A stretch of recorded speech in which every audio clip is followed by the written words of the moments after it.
Welcome to Elite's webinar on My Path to Medical School. I'm happy to introduce Kannan Murthy, who is a third year student at Western University of Health Sciences.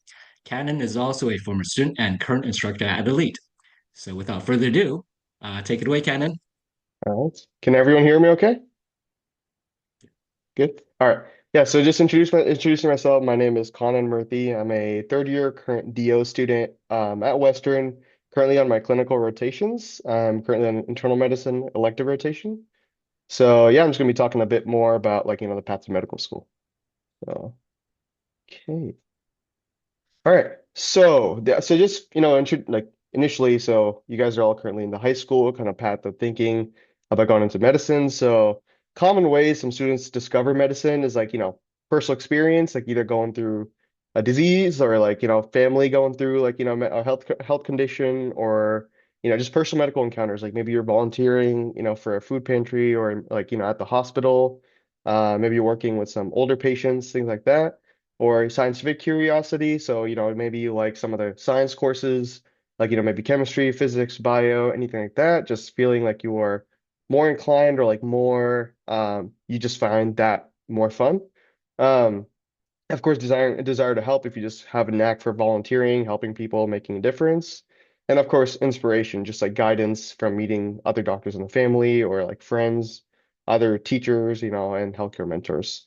So yeah, so best buddies, Red Cross involvement, kind of talked about that. Shadowing experiences is something some people get more exposure to in college, but also like if you shadowing a doctor, you're essentially like a fly on the wall, seeing doctors, go through about their life, seeing patients, and you're just kind of observing. So that's also another way some students get exposure to the medical field. Um, so my personal journey to medicine.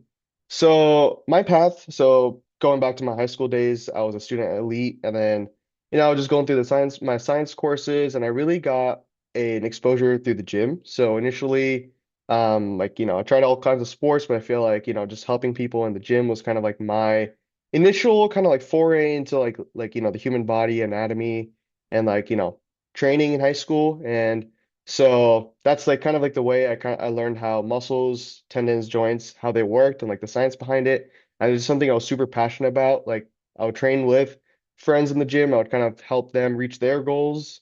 And this was kind of like my first exposure. So that's how I decided to then, decided to go through the bio major in college. And then my best friend around my junior year of high school, he tore his ACL and seeing like the orthopedic surgeon like kind of make time out of his day like he was like an overnight kind of last minute on call add-on and he got his ACL repaired. So watching his expertise with compassion, just being available for the patients. So that was kind of like my exposure to medicine firsthand. And like orthopedics is like it's a surgical intervention. So you're essentially putting tendons together and you're immediately restoring range of motion and function back to a patient. So that's kind of like was my first exposure into medicine. Um, but yeah, but that was back in high school, so that's when I decided, okay, I'm going to major in molecular bio in undergrad and kind of go that path. So this is the journey, right? So we're just talking about high school to college. So college years, you're doing your pre-medical coursework, so do your calculus, your bio, chem, physics, and that. So that's your core pre-med coursework, and then you move on to the MCAT and your applications. The MCAT is a standardized test that you take um, around if you don't want to do a gap year, you kind of take that during your third year of undergrad. If you do a gap year, it's during your fourth year undergrad. So you take the MCAT. So basically, the two pillars of med school to getting into med school are your MCAT and your GPA. So you prepare to take the MCAT, and then after the MCAT, the score kind of dictates what schools you apply to. So so then now currently, after you get in, you're a medical student. So I'm currently in my third year of med school. So this year we do our core clinical rotations. So we're, seeing patients, doing our core rotations like surgery, internal medicine, family medicine, and stuff like that.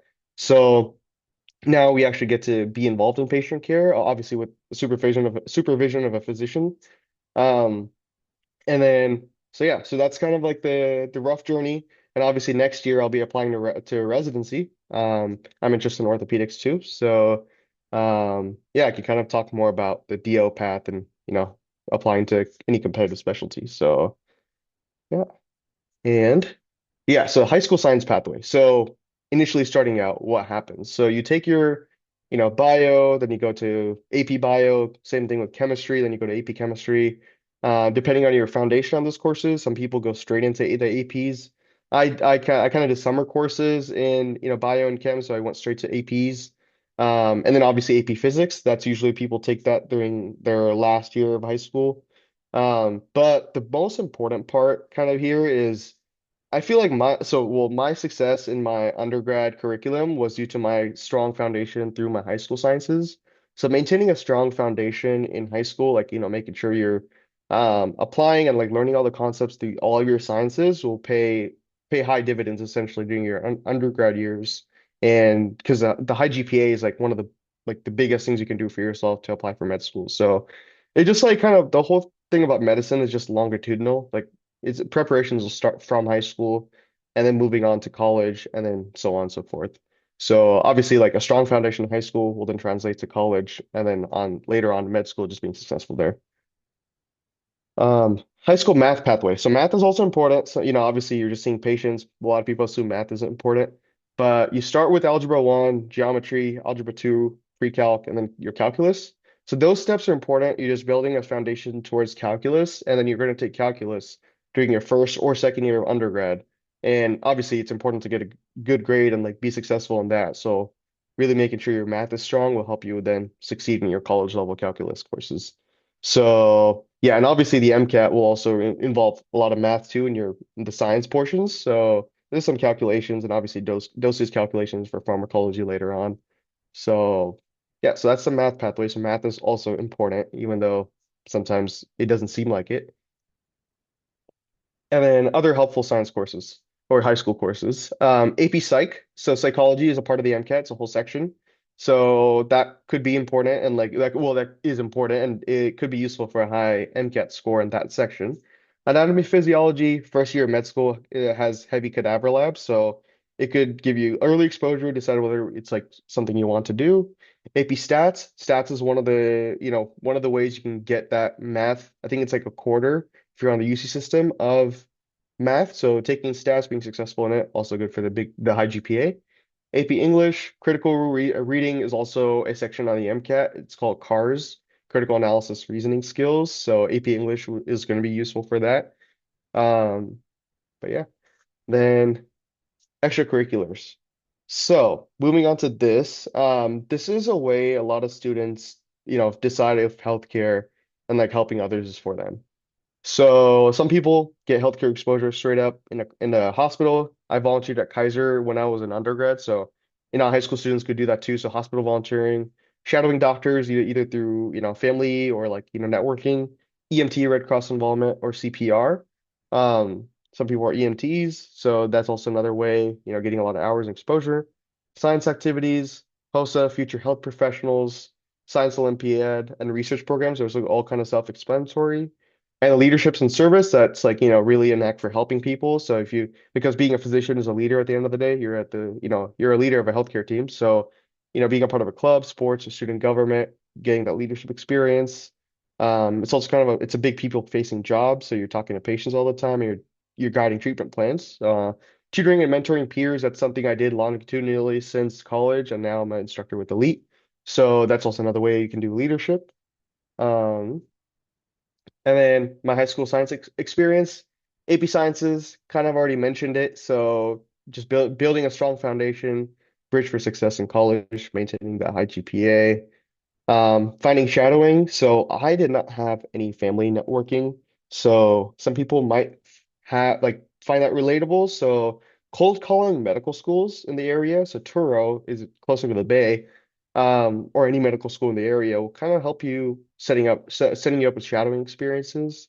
If you want to, see the day of the life of a doctor or a surgeon, they can help set you up with that. Medical schools want students that will then later on, you want it because they'll know you'll probably apply to them. So funny enough, I shadowed a physician that was a Western U alumni. That's probably what got me that interview too. So that's another way. Community service, volunteered at Open Heart Kitchen when I was in high school, getting those hours. Serving meals to underserved communities, the homeless. And then you just build empathy, understanding diverse populations and, you just see that, if you have a knack for helping others. So that's that for my experiences. College major. This is also a hot topic question some students ask. So, what can you major in to optimize your chances to go into medicine? So, the big thing here is GPA. So, basically, whatever that can help you get a high GPA. So, I went with like, molecular bio. I felt like that was the most straightforward, aligned with a lot of the pre-med requirements, and I kind of wanted to make it easy in the sense of I just want to maintain a GPA and move on. So, obviously, biochem, neuroscience might be a little bit more difficult, but if you're really passionate about it, I say go for it. And then chemistry and obviously psych. A lot of people do psych and then they just do the med school coursework. You just need like a year of science, a year of calculus and like, organic chem, things like that. As long as you get the requirements in, do the MCAT, you're good to go. So obviously the less common majors too. So yeah, basically anything, major in anything, just keep your requirements and a high GPA and MCAT and you're good. Um, okay, pre-med coursework. This is basically what I was talking about. So 2 semesters of OChem, quarter systems, it's 3 quarters will then satisfy for the whole year. Um, bio, lab, so same thing, physics in the lab, biochem, usually just like a quarter or two that should be sufficient. Obviously, quarter versus semester, they're kind of interchangeable. Um, Psychology and sociology, obviously we talked about it required for the MCAT. English, 2 semesters, they're kind of all self-explanatory. So 2 semesters, 3 quarters, interchangeable. Sometimes some schools like UC Santa Cruz, for example, will not offer every quarter like biochem. That would be a series. So as long as you satisfy the requirement for each school, med schools often take it. So they're pretty flexible. But obviously that's farther ahead. And yeah, these are just bread and butter prerequisites. So, all right. College extracurriculars. So, clinical experience, that's like the big way of like deciding whether medicine's for you. That's, kind of helps in that sense. Getting as many hours as you can. Focus is quality, not quantity. A lot of people focus on quantity. I was a medical assistant. I also did hospice volunteering. And also EMT work. Some people do that. And also scribing too. Medical assistant, you kind of do both scribing and also assisting like rooming patients, getting histories, things like that, which will then help you in med school too. Research. Um, Research is also like important in the sense that like college is a time where you can be really productive and getting a lot of publications because people use those publications to then apply for residency. So people accumulate, let's say like 10 or 15 publications and it's useful, but obviously research isn't fully required during undergrad to then get into med school. But it's very useful in the sense that like it gets you stuff on your CV and it's like just focus on like again quality, like a research lab or project that you're really interested in versus trying to just check off the box because they can really like you get that from you when they interview you if you just did it to just check a box. Physician shadowing, I think we talked a lot about it, just observing doctors. Volunteering, here the biggest thing is healthcare related and non-healthcare related. So I volunteered in the ED and also I did hospice. So that's my healthcare, big, healthcare hours. And then also non healthcare related. So I also did, volunteered at an animal shelter and I also volunteered at a community center and a food pantry. So community center, I helped, older seniors get like connected with technology and kind of, help them with that. It was kind of like something I also found like, okay, seniors needed assistance. And then I also volunteered at a physical therapy place because that's kind of how I got exposure also into orthopedics because it's a lot of post-op care. Um, Leadership roles, that's also pretty important. It looks great on a CV. If you're, officer of a club in high school and undergrad, and a peer mentor or resident assistant. Some people are even like RAs, I believe, resident assistants in colleges. So that's also like leadership roles. Just anything that's like helpful to put on a resume or answer, med school applications is pretty good. So yeah, so these are like the main things you should be looking for to get started early. The biggest thing is starting early in undergrad. So like from first year, just start getting your clinical experience, things like that. It will really help when you get busy with your third year curriculum and MCAT and stuff. Okay, so this was my extracurricular activities. So I was a tutor in undergrad, so modified supplemental instruction. Gen Chem, Bio, OChem, Biochem, and Genetics. And then this really help like so the thing is because you get straight A's or you have to get straight A's essentially, it like you'll need to end up getting a stronger foundation in these courses and then you can help tutoring students. Looks really great on a CV and then also like you get that helping others and also leadership experience. Um, Hospice volunteer, we talked about that. Just companionship, you get a one-on-one patient experience, which is like gold, to apply to med schools. Animal shelter volunteer, assisting with fostering and adoption events. Community center, we talked about that. Digital literacy. And then Kaiser ED, just seeing the fast-paced ED workflow, seeing how physicians come up with differential diagnoses. And then I kind of just help patients with basic needs and comfort. As a college student, didn't get to do much, but just getting that patient experience, patient interaction, it helps, just to for you to make sure that medicine is for you and just getting that experience. So and also volunteered at a food pantry. So those are kind of like I did both like an a split of healthcare, healthcare related. That's pretty important. Helps diversify your resume while applying to med school because these days med schools are getting very holistic and they look at the overall picture of an applicant versus just their scores and just their stats. Okay. What is the MCAT? Big beast of an exam. So standardized exam required for med school, just applying for med schools. It's like the SAT. It's a counterpart while you're applying to med schools. So same thing, like, if you have a strong foundation with standardized assessments, you're going to be successful on the MCAT.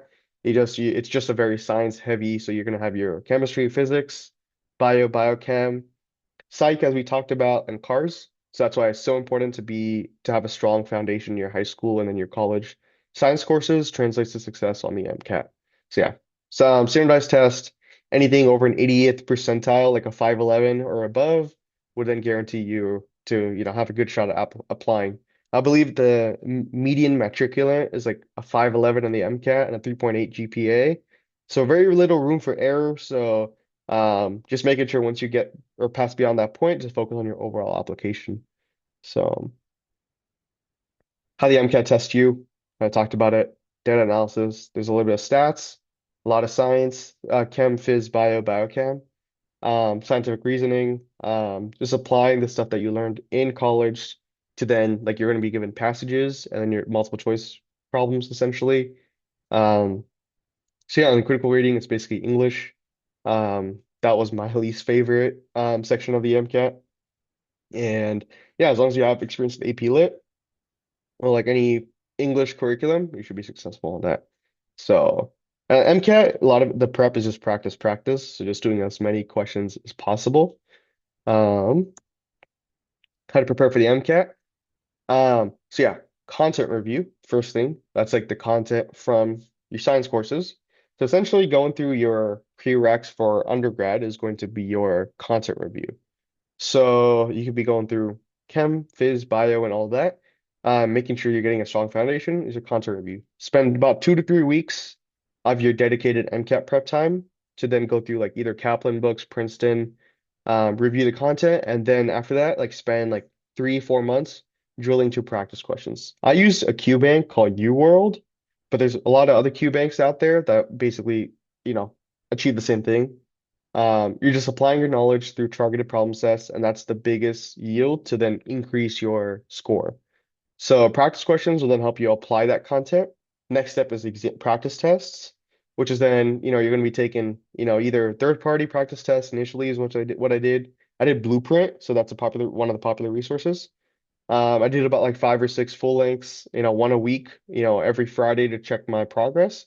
You do the full lengths, and then after that, you then move on to double AMC, the official materials. You kind of use that kind of closer to your test, which then it simulates a real deal. So I did about like I was doing one exam a week, and then closer to my exam, which was like about April of 2021. So 2022, I believe. Yeah, it's been a while. So April, so let's say April is when my assessment was. At around March, I was doing 2 full lengths a week because by then you're done with all your practice question in the Q banks. So then you move on to you're just literally just doing full length review. And then that's it. Just review and refine. Maybe you're doing flashcards, you're just having like an Excel sheet or like a notebook of like the missed questions or questions that you miss a lot. So then you go back, you maybe watch videos and like, drill down like, what you're weak on, and just refine it. So for me, it was physics. So that's kind of like what I spent a lot of time on. Had to self-study a lot of physics because MCAT kind of tests it a different way than your, physics curriculum. So yeah, a lot of it is just, just practice, practice is like the biggest way, and having a strong content foundation will really help with that. So that's the MCAT. I know it's like it sounds like a decent exam, but you'll just once you're going through it, make a schedule for yourself and spend those hours studying. You should be golden for that test. So. Yep. So we talked about this. This is the kind of the timeline, the bird's eye view, pre-med courses, MCAT, submit primary, which is like your main personal statement with your work and activities list, kind of like, essentially it's a CV. So you have your statement, why medicine? It's like, okay, why you're applying to med school? That's the question. Like, what was your inspiration? Which you then, through your activities, you'll get and you'll write. Secondary application, school specific. Each schools has a mission, and they're like, okay, why do you want to go to us specifically? Or you have experience working with underserved, things like that. Interviews, kind of like once you get the interview, you have like a 90% chance of getting in. So they just want to make sure you're a real person with like real interests and hobbies. So that's the interview state or the interview step, and then you receive your decisions, waitlist, acceptances, things like that. So yeah, so med school applications are very selective. People apply to like applying to, you got to be strategic because the secondary applications are there's like 5, 6 essays per school. So it's basically like how much you can achieve and how much you can financially apply to. Because I believe applying to like 30 schools will cost like 3 grand. So roughly that's a bit like I believe it's like $100 per school. So something like that. But yeah, it's usually the cost factor and like writing 6 essays per school. You can obviously like recycle essays. A lot of schools have similar prompts. So that's the application process. We talked about this, GPA, MCAT, clinical experience, research, community service, leadership, and then now it's your essays and then letters of rec from your professors in undergrad. So as you can see, lately it's being more and more holistic. GPA and MCAT score get your foot through the door. Everything else gets you accepted, and it helps you show up strong for the interview. So. Yeah. So they'll ask you a lot of questions. Oftentimes it's about your experience, your research, and then it could be either that, your leadership, or sometimes you could even be just asked your hobbies. Like what really got you interested in healthcare? That's a lot of times what they ask you in interviews. Okay. We talked about this, the timeline. About January to May, you're taking the MCAT, took it about in April, get your score before June, submit your primary, July through September, you complete your secondaries. And then you have your interview season about anytime from August to like the following March. Med schools are rolling application based, so they send you an interview around like anytime from August to March, then you get accepted. Usually early interviews are better because the cohorts aren't filled yet. And obviously decisions are released, and then you have to commit to a school basically by April. Most med schools start in July, mid-July, so not that much of a summer if you go without a gap year. But if you go with the gap year, a lot of people do that just to gain some more clinical experience and hours and just financially prepare themselves for med school. So common application challenges. Yeah, so I did mine during COVID. So obviously it was a bit easier to manage coursework in the MCAT. So because things are all online. But then time management is making sure you can adequately spend time optimizing that GPA and also juggling your extracurriculars. Clinical exposure is kind of part of extracurriculars, and then crafting compelling statements and like personal narratives. So it's kind of all comes together to form your application. And then obviously the financial costs we talked about. Each school costs about $100. Interview travel expenses lately, just because everything's on Zoom, not so much of a a big deal these days. But I believe some programs might be going to in person. I mean, I'm not too sure now because it's been a couple years. But yeah, so just keeping that in mind, a lot that's usually the bottleneck for how many programs people apply to. And then this is the photo of our third year before we get to our clinical rotations. And yep, so now it's medical school. So now you're in med school. What are the first 2 years preclinical look like? Um, Preclinical year, it's a didactic years, is before you see patients. You're getting that foundation before you then apply to then real world medicine. Classroom, so you're like doing lectures, going through each organ system, like, first one MSK, then you have like neuro, endocrine, things like that. And then you have your first year longitudinal cadaver lab where you're dissecting a real, a donor body basically, getting a good foundation in anatomy. Core subjects, we just talked about it. Biochem, physio, pharm, pathology, hands-on learning. You'll have simulations, standardized patient encounters, small group discussions where you go through clinical cases. And then sometimes you could have early patient contact. The first 2 years I did like a homeless clinic and like, an underserved clinic where you get to apply the things that you learned during the first 2 years. Um, and then you take the step one exam. But yeah, so step one exam is your major board exam. I took mine this past June. So I had to take both step one and the complex level one. So a lot of DO students do not take the step, but I wanted to take it just to optimize my chances and keep doors open. So it's a major board exam. It's pass fail now. So most people pass. So because this med school is basically designed to help you pass the step one. And then, yep, so then years 3 or 4, you basically rotate through core rotations, medicine, surgery, peds, OB-GYN, family med, psychiatry, and emergency medicine. Emergency medicine is usually a fourth year rotation. Currently, as I stated earlier, I'm on internal medicine. So, and then next I'll be doing family medicine in January. And then after med school, residency, so 3 to 7 years, depending on what you specialize in. 3 years is like family medicine. Now emergency medicine is 4, but I believe like internal medicine is also 3 years. Fellowship, if you want to do subspecialty, like ortho, you can go trauma or sports med. If you do internal medicine, you can do like, endocrine, cardiology, GI, things like that. Board certification, that's usually after residency. You have step three. And then obviously you're going to be an attending physician, then you're going to be a fully licensed board certified doctor. So this is about roughly you have 4 years of undergrad, then you have 4 years of med school, and then about 4 to 5 years, well, I mean 3 to 7 years, as we said, of residency, and then you're attending. So it is a long road, but I believe it's totally worth it, and I would not regret choosing this path because the impact that you have in patients' lives is tremendous. So popular medical specialties, these are how people find it kind of like all these things are kind of like a calling. No matter what, you're going to be a doctor. So, you can either go internal med, peds if you love working with children, surgery if you want to like, if you're really hands-on, you want to fix things and you want immediate results. EM, you're kind of jack of all trades. You're like the first line at the hospital, so you're kind of, you're going to be seeing the patients first. A lot of times you're almost like the first primary care physician in a lot of underserved areas. So EM is cool. Um, FM, as we said, primary care. OB-GYN, if you're focused on women's health, like labor and delivery. And then anesthesiology, if you want to see real-time physiology, I believe anesthesiology is great.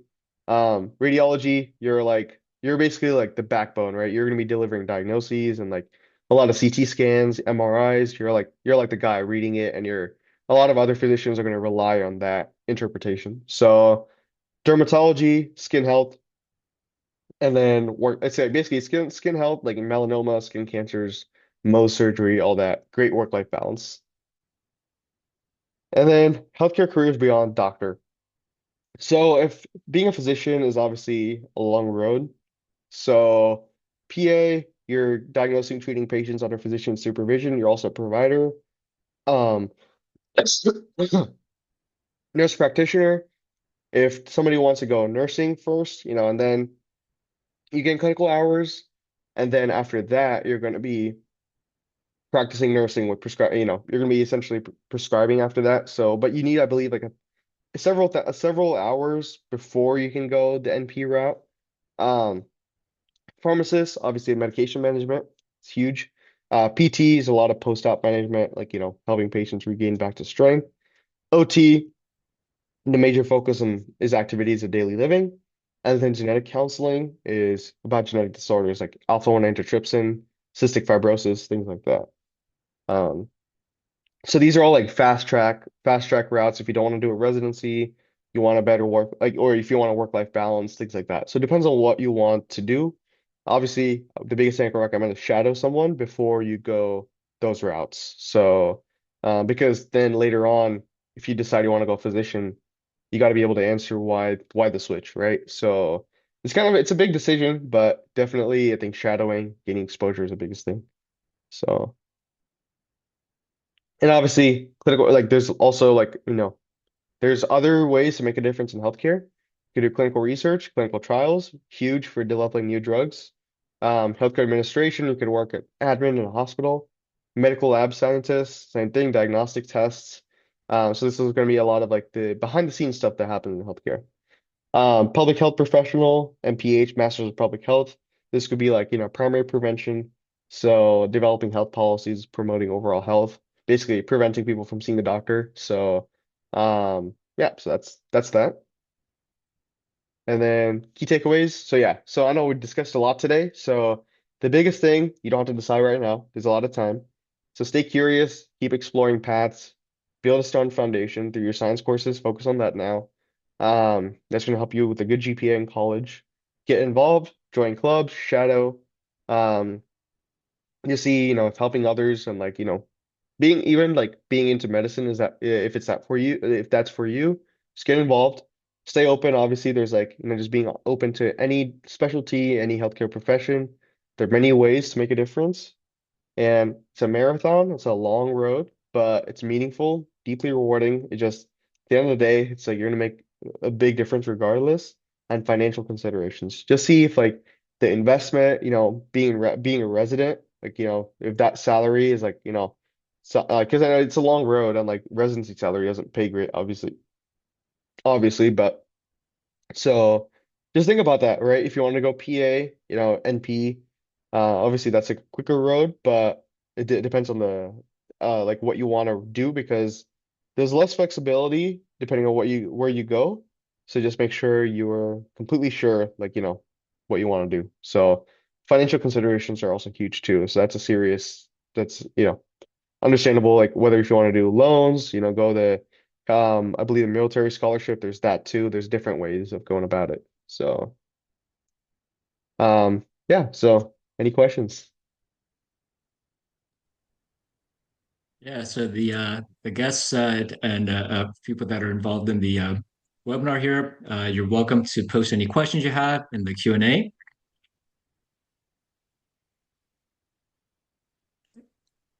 as we wait for some questions. I've got some prepared. Um, so we work with a lot of students that are thinking about medicine, and most high school students they take biology, chemistry, and then probably AP biology and AP chemistry over the 4 years of high school. Um, and so some of the students don't get to take physics or are wondering how they can take physics if they're already all scheduled out with the sciences. So I guess how important is physics in high school for pre-med preparation?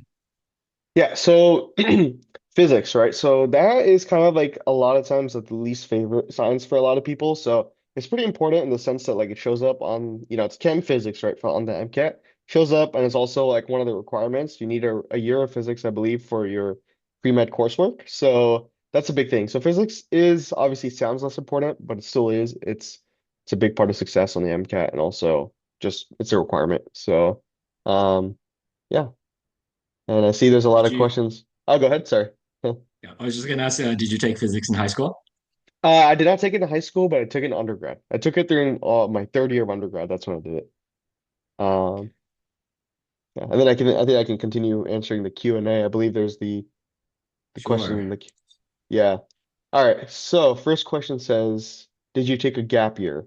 Yes. So I did mine around like 2022, I believe that was my gap year. So I did one just to just be financially ready for med school, just kind of like it's kind of like it helps you kind of reset in the way like you're going through 4 years of intense curriculum. You work as a medical assistant, gain some exposure, and then you're financially ready to then go into med school. So that kind of helps a lot. Um, so that's a reason why people do gap years if you want to study for the MCAT, things like that. There's a lot of reasons. Um, so yeah, and I can then answer the second question. Okay, how many AP classes to take in high school? Um, so that's a good question. So in the sense, I know some UCs cap it now. I would double check on how much they cap, like how many APs they cap it. So because after that, it's just like, okay, now it gets to a point where you have to get an A to then maintain that GPA, right? So GPA is obviously very important in college. I don't know if they still use the SATs. So that's a big thing. So just take how many ever you find it's feasible to maintain a good GPA and to make sure you stay within that cap too, because you don't want to do too much and then basically shoot yourself in the foot. Um, and then clinical experience. Let's see, can we add summer before college activities and MCAS? Yeah, I believe like everything that's counted is the summer after you. So basically, when you finish high school onwards, everything counts. So I still put the stuff that I did right after high school. So that's the way that works. So yeah, so to answer your question. And to go over my MCAT plan. Yeah. So the MCAT was it's a BSEM exam, so good question. So what I did, I kind of longitudinally studied for that during my third year of undergrad, third and fourth year. So that's kind of like when I studied for it. I did content review through going through my courses, and then I did practice questions. I made sure to get through all the UWorld Q Bank, and then I would just after that I would just do full, like basically one full length a week. And then basically the month before the exam, you do two full lengths a week. It's kind of like in the sense you're going to be the biggest thing is you want to get through your whole Q bank, at least like 4 to 5 third-party full-length exams, and then do all of the double AMC material. So just make yourself so give yourself about like six. So if you're doing undergrad, like at the same time, give yourself 6 to 9 months to prepare for it. 3 months if you just have a dedicated time like over a summer to do it. Um, So yeah, it just kind of depends on what you're trying to go for in your timeline. So that answers your question. In terms of community service, on average, how many hours per month or week? Yeah, so that is so you also want to balance your coursework, so you don't want to like go too much just heavy, just community service, right?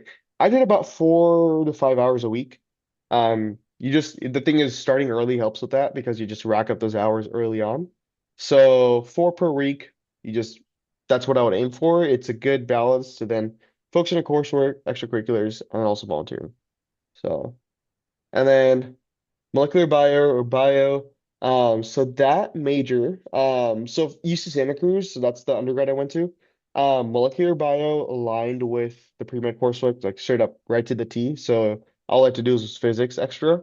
Um, so the fact that I would just double check with your each college that you're going to what the requirements for graduation are because you do need the degree. So just see what aligns with the med school coursework better and then just major in that, right? Because they're very similar. So and then DO and MD, yeah. So that's so the difference between MD and DO, allopathic versus osteopath. So both licensed physicians can do like they're considered physicians, prescribe drugs, see patients, things like that. But DOs can also be surgeons. Basically, they apply to the same residencies. The thing is the philosophy while you're in med school. MDs focus on symptom management and treatment of the symptoms. DOs are very holistic in the sense that like you are looking at a patient, overall you're focusing on the overall body's ability to heal. You're also prescribing medication management like diabetes. There's no other way to like treat it other than medications. And then also, but you're also focusing on their lifestyle, making sure they're exercising, making sure they're eating well, things like that. It's a huge focus on like having everything kind of like, to then help them through a disease process. That's a DO path. Like, for orthopedics, for example, even though you have a surgical intervention, you're also going to make sure, they have, they're then regaining strength, going through rehab, things like that. So that's a whole, you're kind of looking at it from that lens. Lately, applying to a competitive specialty, it's getting less and less of a discrepancy. It's like it's more up to the student and what they make of med school, their experience. So as long as you go to an established DO school like Truro, Western, Des Moines, it's in Iowa. That's the biggest ones. On like Kansas, there's one. So making sure you're going to an established DO school is yeah, it's ultimately up to the student at the end of the day. So, and then what's the philosophy you want to go for? Um, MD versus DO. Yeah. So, what if you do terribly on the MCAT? Um, so the MCAT, people retake it, but obviously it looks bad if you retake it more than twice. So the biggest thing I suggest is put your best foot forward. Like try not to retake it. It's a long test. It's like 7 hours or something. So obviously like med schools look at the fact that you retook it. So make sure you just try to schedule it in a way that like you're going to you're gonna make sure you get through all the content, do all the questions, full length, and go from there. Um, Easier to get into DO than MD. Lately, I think so DO, there's I believe fewer programs.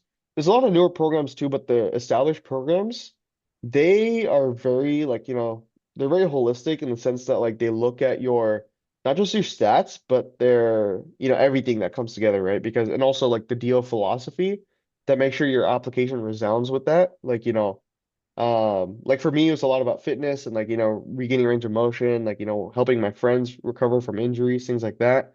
I think that resonated with the DO mission a lot more.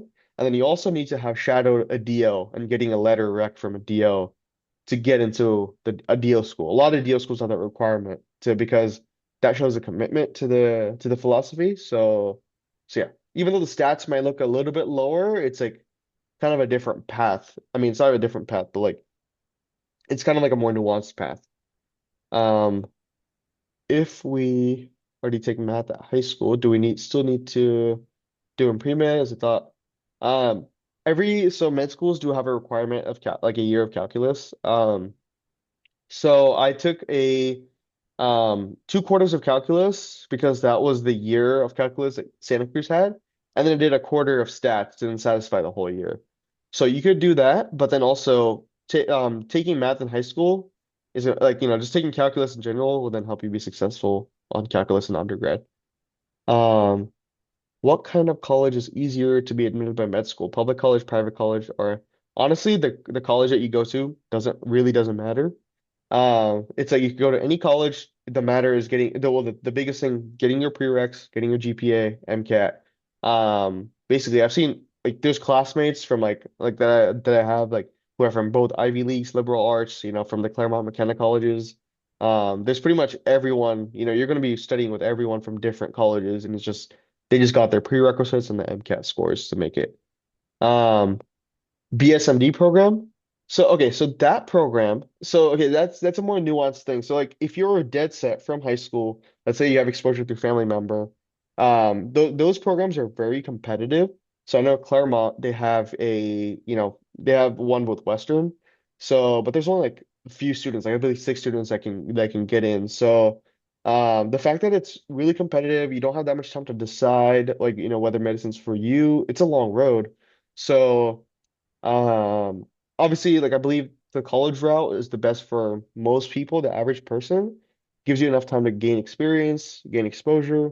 And obviously, if you go to BSMD, I think there's like a minimal requirement of scoring, like I believe a 510 or like MCAT. There's like a specific MCAT score that you have to get, or you won't be admitted to the program. So there's like things like that.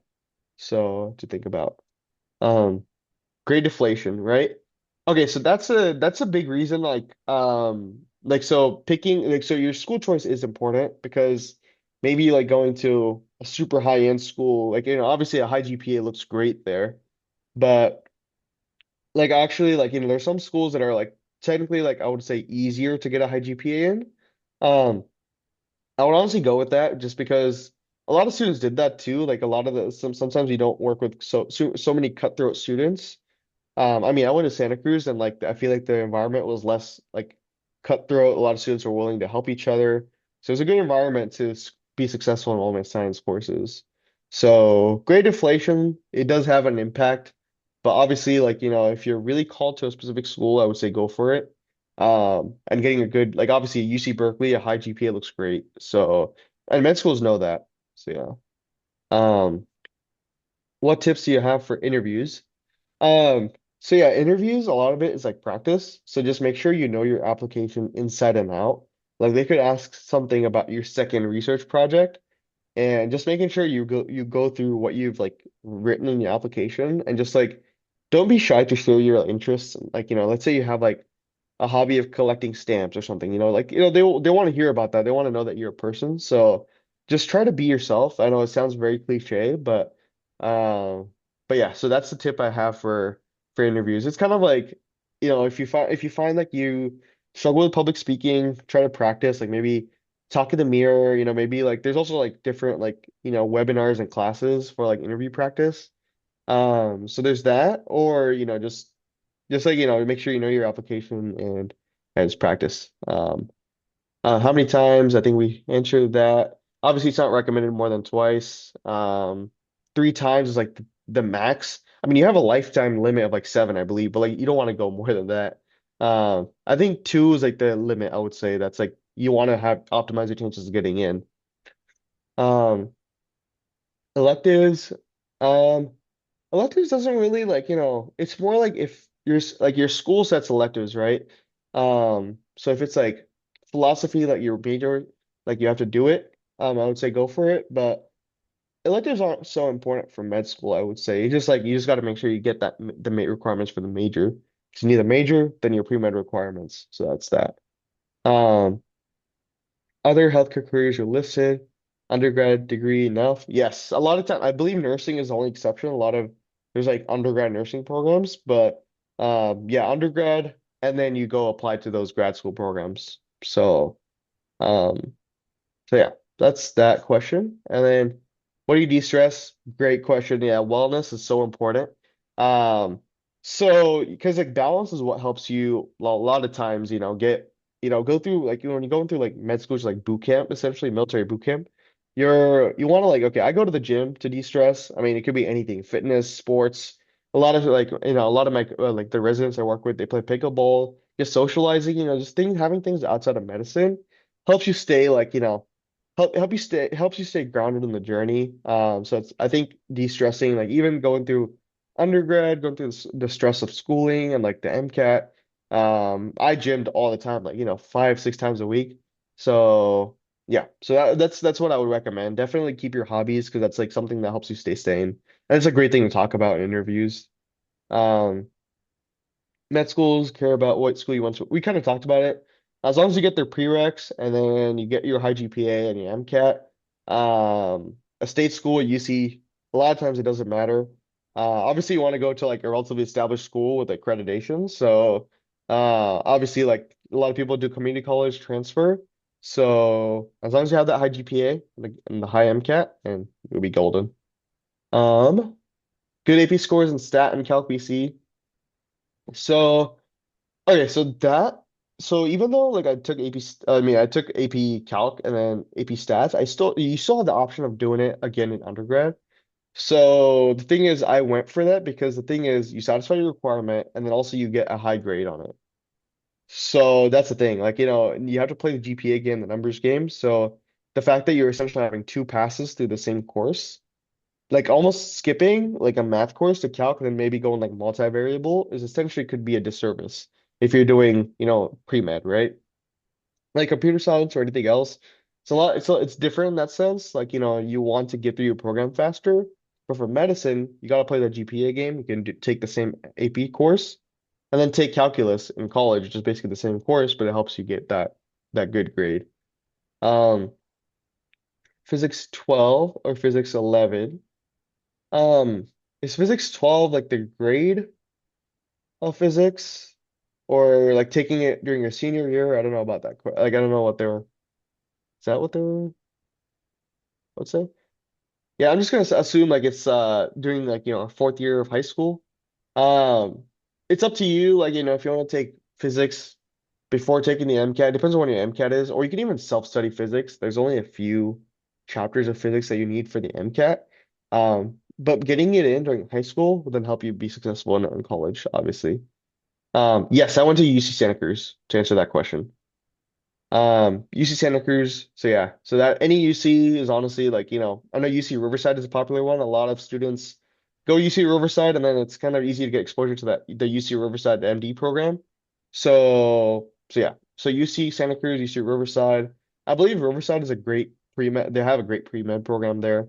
So pretty much any UC, just get that, get those requirements, high grades, and go from there.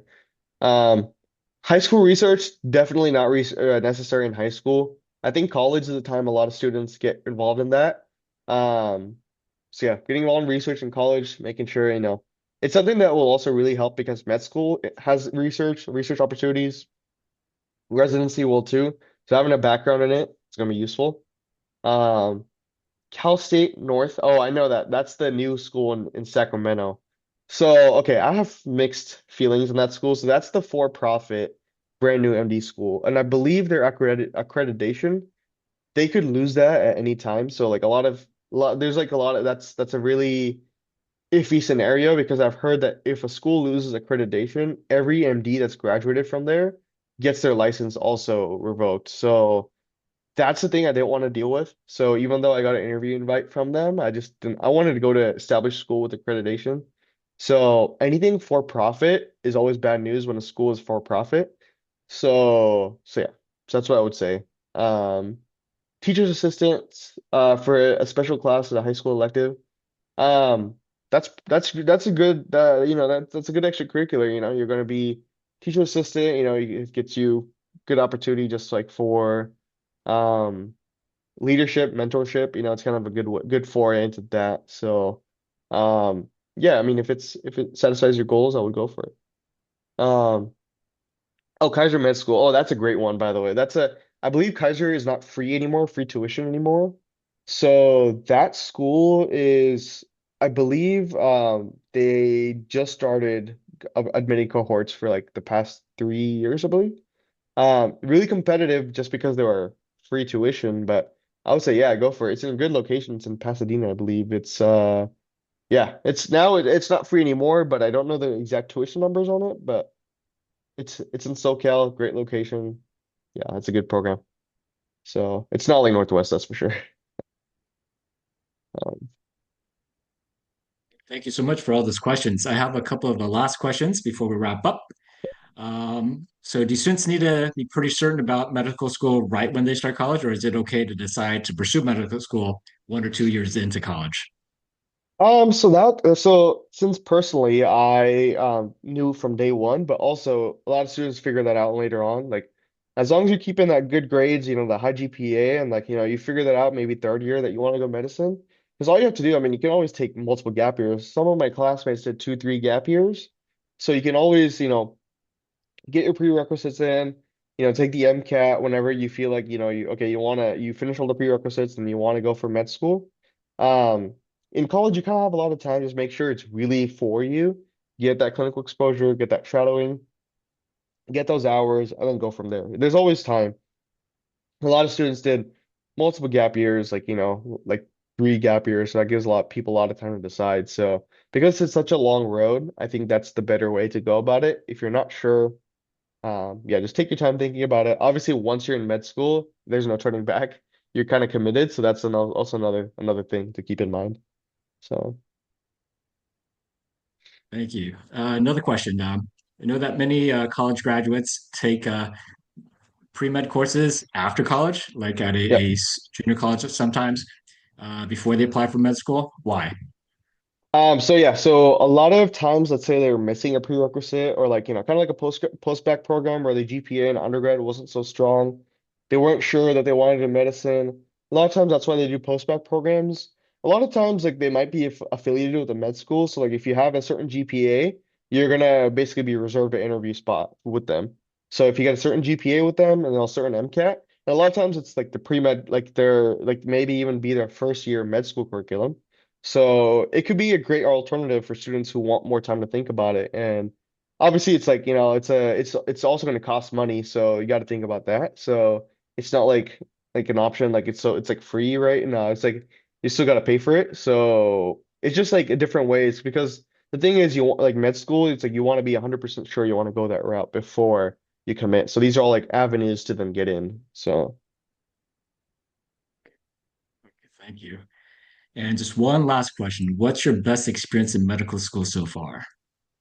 I honestly think it's been rotations because the schedule you're more of like on a working schedule. You're going to be seeing patients. Like my first rotation was surgery, so I got to go through a lot of trauma activations, go to 2 a.m. surgeries. When I was a night shift, they also let you do stuff. They'll let you suture, they'll let you hold retractors, be a part of the experience because I'm part of the Kern in Bakersfield track. So since like being from in a classroom for 2 years and now actually being in medicine, that's when you really see that, okay, it's like it's the best 2 years essentially. You get to experience every single specialty and then you get to spend like a month in it and then you basically get really involved. So I think that's the best thing now, the best ex best experience, best memories, just being a part of patient care and finally getting to experience that and being part of a team. So yeah. Well, thank you so much, Kannan, and thank you all for joining us tonight. Um, as I said, I will be sending the link to the recording for the webinar as soon as it's available. So stay tuned for that. And with that, we'll wrap up the webinar for tonight. And thank you so much for joining us.